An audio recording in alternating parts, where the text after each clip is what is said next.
Bangladesh poultry industries অ্যাসোসিয়েশনের দ্বিবার্ষিক নির্বাচনে poultry পেশাজীবী পরিষদ জয় পেয়েছে। সভাপতি পদে ৫৩৫ ভোট পেয়ে নির্বাচিত হয়েছেন আস্থা ফিড ইন্ডাস্ট্রিজ লিমিটেডের চেয়ারম্যান মোশাররফ হোসাইন চৌধুরী এবং মহাসচিব পদে ৫০৭ ভোট পেয়ে নির্বাচিত হয়েছেন কোয়ালিটি ব্রিডার্স লিমিটেডের পরিচালক মোহাম্মদ শাফির রহমান।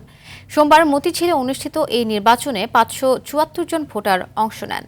এতে উৎসবমুখর পরিবেশে নির্বাচনে পোল্ট্রি খাতের উদ্যোক্তা, খামারি সহ সংশ্লিষ্ট অনেকেই উপস্থিত হন।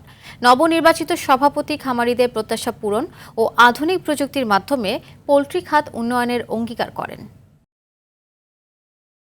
2 দিন আগে থেকে অনেক ভোটাররা এসেছেন, কষ্ট করেছেন এবং এই নির্বাচনটাকে সুন্দরভাবে সুচারুরূপে সম্পন্ন করেছেন। তাই সকল ভোটার ভাইদেরকেও জানাই আমার অন্তরের অন্তঃস্থল থেকে ধন্যবাদ।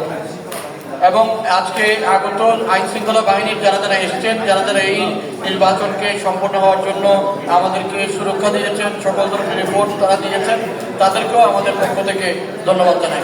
এবং সর্বশেষ আমাদের ভোটাররা এবং আমরা যাতে সুন্দরভাবে কাজ করতে পারি, যে এজেন্ডাগুলো নিয়ে আমাদের কাজকর্ম করার পরিকল্পনা আছে এবং খামারিদের যে আকাঙ্ক্ষা আছে, এই আকাঙ্ক্ষা যাতে আমরা পূরণ করতে পারি।